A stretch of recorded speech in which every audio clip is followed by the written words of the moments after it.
يوميات فنان.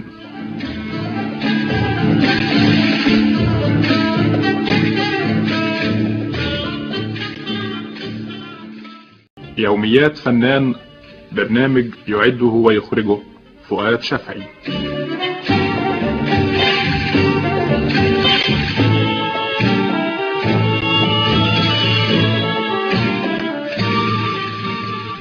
يقدم هذه الحلقة الفنان محمد فوزي. إخواني في السودان الحبيب، مساء الخير. أسعدني جدا زيارة إذاعة ركن السودان وإتاحة الفرصة لي لتقديم هذا البرنامج. في الواقع الفنان مننا بيسعده جدا أنه يلتقي بشعب حبيب له يربطه تقارب كبير بين قلبه وقلبهم. وانا طول عمري بتمنى اني ازور السودان، وان شاء الله ساعمل على ان التقي بكم شخصيا في السودان قريبا جدا. نبدأ حلقة الليلة بالحدوتة الصغيرة الحلوة اللي بتفكرني بايام زمان، ايام ما كنت صغير في المدرسة الثانوية في طنطا، ايام ما بدأت اني افكر في الفن. طبعا انا ما كنتش عارف اني هبقى مغني وملحن يعني زي ما وصلت اليه، انما الامنية الكبيرة اللي كانت بتراودني دائما اني اسيب طنطا، بلدنا، البلد اللي اتولدت فيها والبلد اللي شفت فيها ايامي الصغيرة، لما كنت ببتدئ افكر في اني اغني اغاني عبد الوهاب وام كلثوم اللي كانت بتتردد في هذا الوقت. كنت بخش المدرسة وفي الفسحة اطلع اتلم انا وزملائي في المدرسة واقعد اغني لهم الاغاني بتاعت في الليل لما خلي ويا ما امر الفراق بتاعت ام كلثوم، وكانوا تعبيراتهم ووشهم بيخليني احس اني فعلا انا لازم اتجه لهذا الفن. وكنت من لعيبة الكورة المهمين في المدرسة، لدرجة اني في سنة من السنين بقيت الكابتن. فلما كنا بنسافر مثلا من طنطا الى دمنهور مثلا او الزقازيق او بنها او اي بلد قريبة من طنطا، فكان طول ما انا راكب القطر اغني، لدرجة ان المدرسين كان بيقعدوا يهمهم جدا ان انا اغني لهم، وكان كل تفكيرهم ان يقولوا لي ما تسيب المدرسة وتروح تشتغل مغني. ده اللي خلاني افكر في اني اسيب طنطا واسافر الى مصر وابتدي التحق بمعهد الموسيقى وابدأ حياتي الفنية. احب ارجع لكم قبل كده لما كنت في المدرسة كنت بعمل ايه في هوايتي. فاكر مرة ان كان فيه مولد جنبنا، مولد سيدنا الدسوقي. جت فرقة جماعة محترفين انونجي وعواد وكمانجاتي وقالوا لي تعالى روح معانا سيدنا الدسوقي واحنا مستعدين نديك جنيه كل ليلة. طبعا الجنيه ده كان بالنسبة لي يعني ثروة كبيرة قوي كل ليلة، طبعا يعني دي يعني 30 جنيه في الشهر، يعني حاجة مهمة جدا لتلميذ.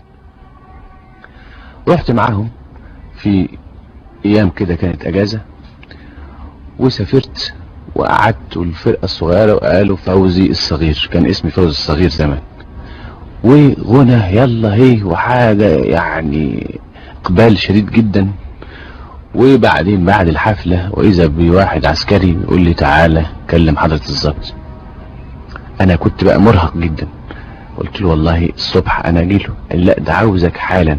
يا سيدي انا مش قادر دلوقتي. قال لي لازم تروح. قلت له لا مش ممكن لان انا تعبان ومش هروح. فراح طبعا لحضرة الضابط اللي هو يعتبر بالنسبة للدسوق ده يعني الحاكم بأمره، وجه رجالي تاني وقال لي لازم تيجي مش قادر. راح شايلني بالقوة، صريخ، زيطة، هيصة، مش عارف ايه، الناس اصحاب الحفلة مسكوا الغفير يعني ابتدوا يعمل هيصة وكده، يعني لخبطة. راح الظابط لما لقى مفيش فايدة من ان نروح له، راح مشطب كل ايه المولد.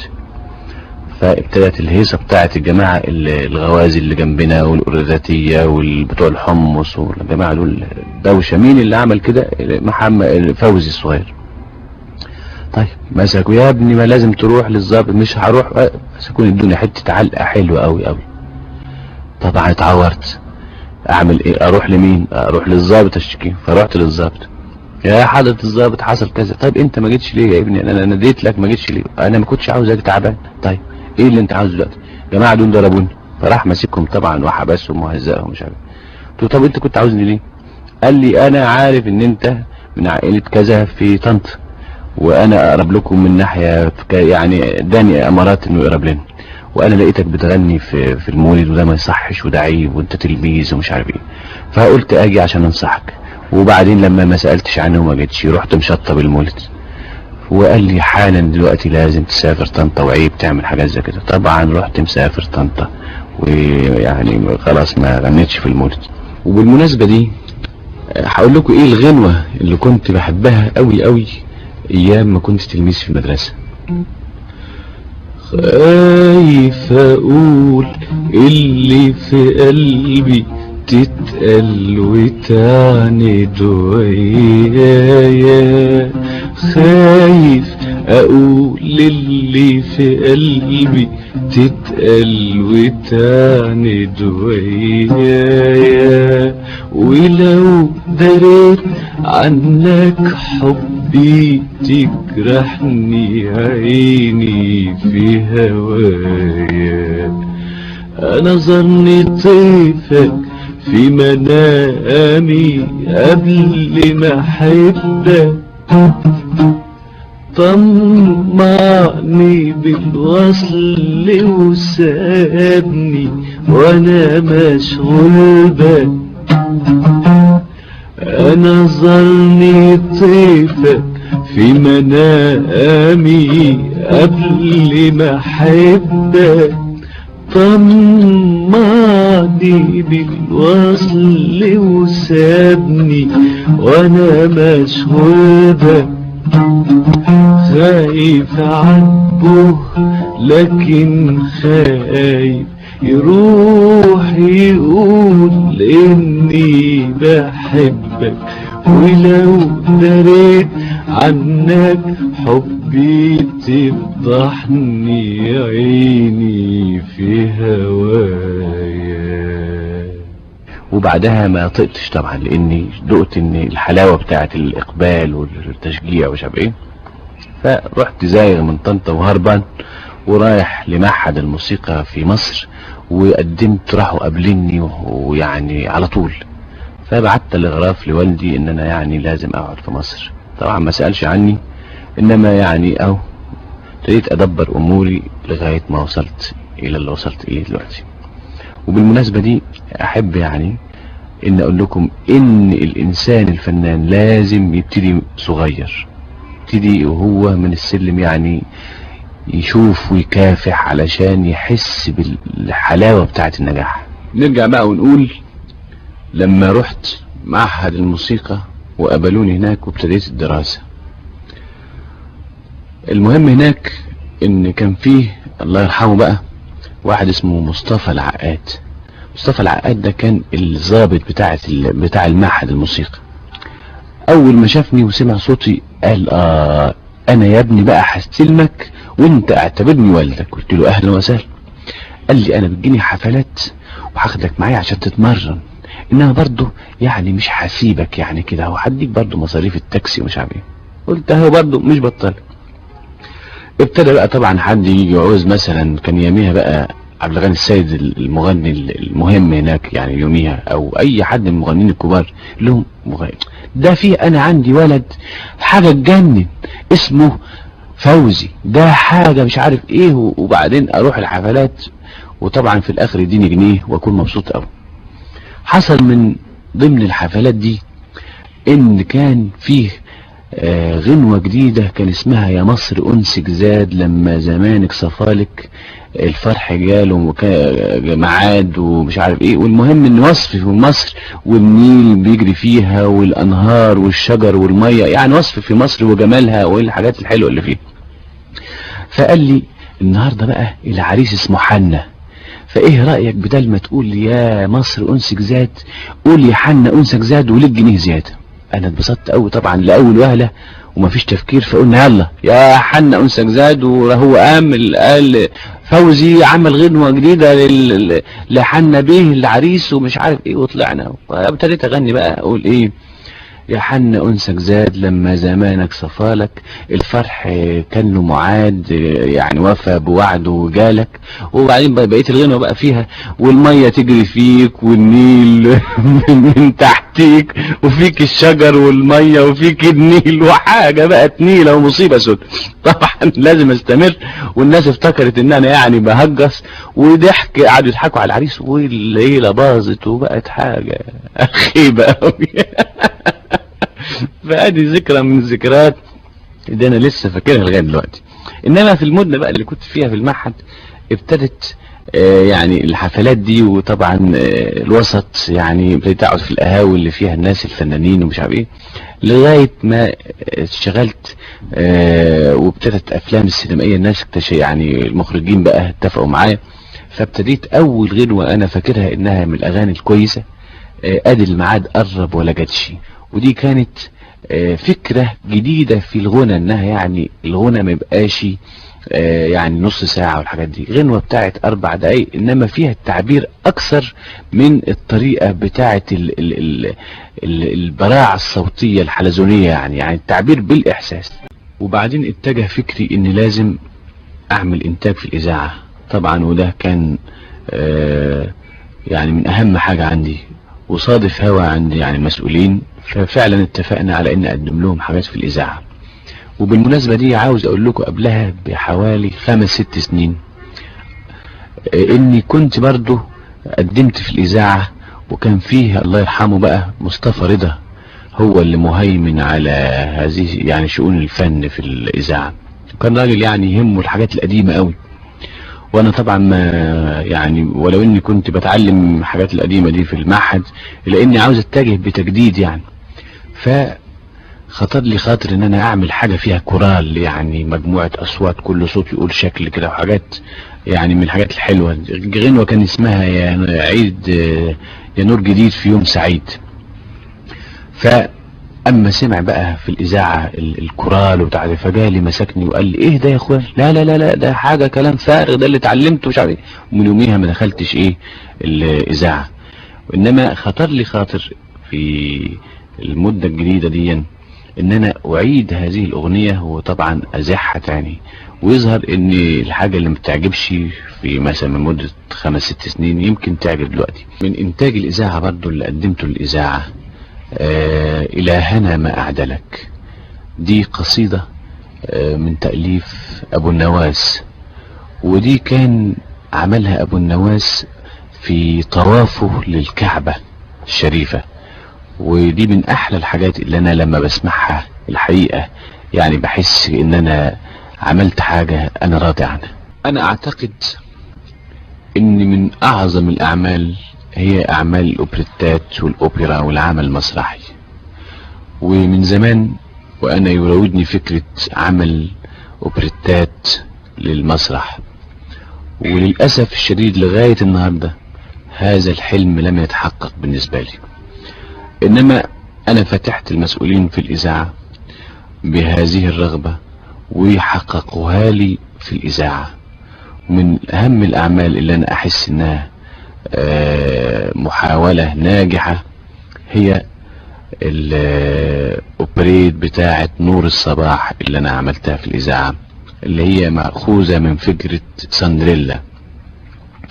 وانا اعتقادي ان الفرق كبير قوي بين الاغنية اللي بتتغنى يعني كاغنية مستقلة والاغنية اللي بتتعمل في الاوبريت. لان الاوبريت بيبقى في الاغنية بتاعتها مرتبطة بالموضوع ولازم تأخذ من إحساس الموضوع وتبقى ماشية مع السياق الموضوع. والأمة الأغنية المستقلة فهي أحاسيس ملهاش أي ارتباط إلا بالأغنية ذاتها. الأطفال أحباب الله، وطبعا مفيش حد أبدا ما بيحبش الأطفال. دي الفكرة اللي جات لي وأنا بفكر أعمل إيه، يعني عاوز أعمل أغاني كده حاجة جديدة ولا حاجة ما اتعملتش. طبعا اتعمل أغاني أطفال، إنما ما حدش من المغنيين اللي هم يعني الناس بيسمعوهم قدموا أغاني. فدي الفكرة جات لي وأنا بعمل فيلم من أفلامي، فقلت أنا لازم أعمل أغنية لطفل، وابتديت وعملت أغنية ذهب الليل. وفعلا إن حد يعني اللي بيسمع الأغاني دي يفتكر إنها يعني سهلة وبسيطة وإنها ما بتاخدش مجهود. في الواقع لا، في الواقع الغنوة بتاعت الأطفال يعني يمكن تاخد مني مجهود 50-60 مرة أكثر من أي أغنية من الأغاني اللي احنا بنسمعها من الأغاني يعني العاطفية. ليه؟ لأن وأنا بلحنها لازم أفكر في الأطفال هيغنوها إزاي، هل ممكن يغنوا اللحن ده؟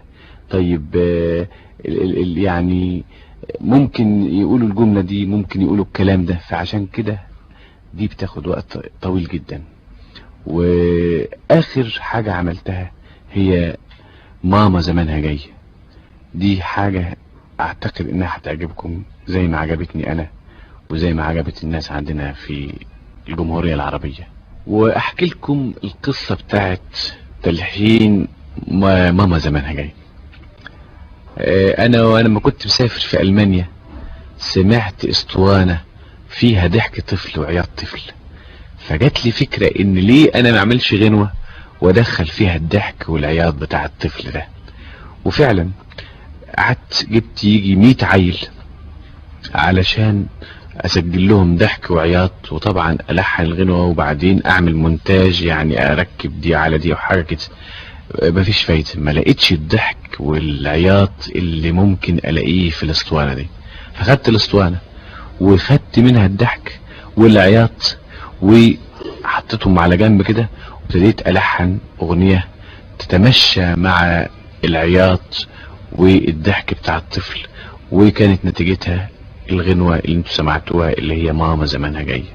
آخر حاجة بقى أنا لحنتها وغنيتها في الإذاعة هي قالوا لي انساك وليه هنساك وذكرى هواك حياة قلبي. بعيش فيها بخيالي معاك واشوفك عالبعد جنبي، بتكلمني وبتسمعني بتكلمني وبتسمعني ويبقى القلب متهني وليه ليه يا حبيبي ليه ليه وليه ليه يا حبيبي ليه ليه ليه هنساك يا حبيبي ليه.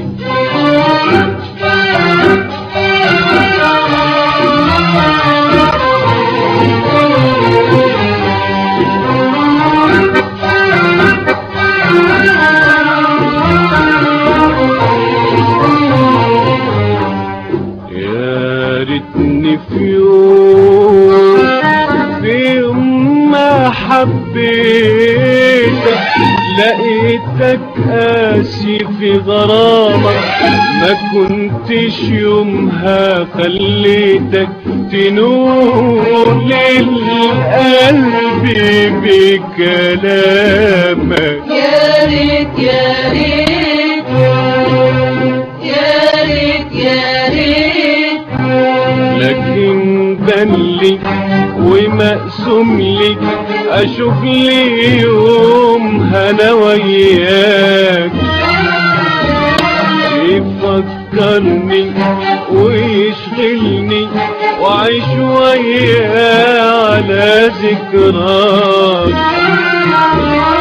عشت معاك وليه هنساك، عشت معاك وليه هنساك هنسك يا حبيبي ليه ليه ليه هنسك يا حبيبي ليه ليه ليه هنسك يا حبيبي ليه